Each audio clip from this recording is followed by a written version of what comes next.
ምን ሆነሽ ነው? አሁንም ከደሊና ክፍል እየወጣ ነው ያለው። ምን? እኔ ቀለበት ተደርጎልኝ እሱ ጋር ሆኜ እሱ ጭራሽ ከሷ ክፍል ይወጣል። እንግዲህ አውስ ደሊና በራሷ ፍቃድ ከዚህ ቤት እንድትወጣ ማድረግ አለብን። ቆይ እንዴት?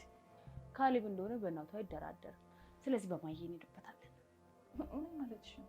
ማለትማ ማሚ እንደገፈተረቻት ወይም ደግሞ የሆነ ነገር እንዳረገቻት አስመስለን ካሌብ በራሱ ፍቃድ ደሊና እንዳይባረራት እናደርጋለን። በቃ ለሁለቱም እሱ ነው የሚሻለው። እንዴ ማሚ ላይ ጉዳት ልናደርስ ነው? አይ ማሚዬን ሄደን እናናግራታለን።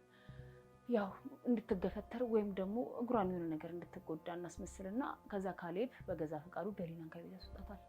በቃ ከዛ አንቺን በሰላም ባለሽና ቆይተሽ ተኛለሽ፣ እኛም ሰላማችንን እናገኛለን። ግለግል። አንቺ በጣም አደገኛ ነሽ። ያው አንቺ ለማስደሰት ነው።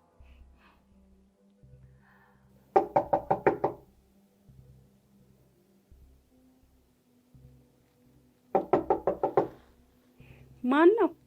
ማሚ እኔ ነኝ። ግቡ።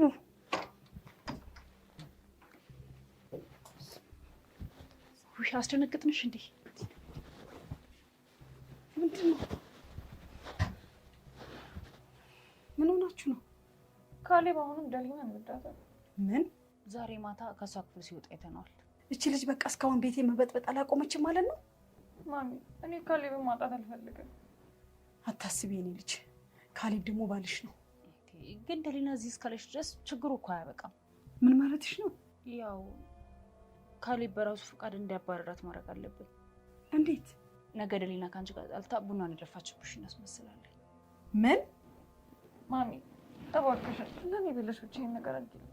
ከዛ ካሌብ በራሱ ደሊናን ከዚህ ቤት ያስወጣታል። ይህ እኮ አደገኛ ነገር ነው። እንዴ ማሚ አንቺን እኮ ምንም አይጎዳሽም። በቃ ትንሽ ድራማ ናት። እባክሽን ማሚ እባክሽን። እሺ ግን በጥንቃቄ መሆን አለበት። የኔ ቆንጆ በዚህ በሌሊት የት ሄደ ነው? እንቅልፍ እምቢ ሲለኝ ሳሎን ነበርኩ። ሳሎን ብትሆንማ የት ነበር? ከማሚ ጋር ነበርኩ። እንግዲህ አላውቅም።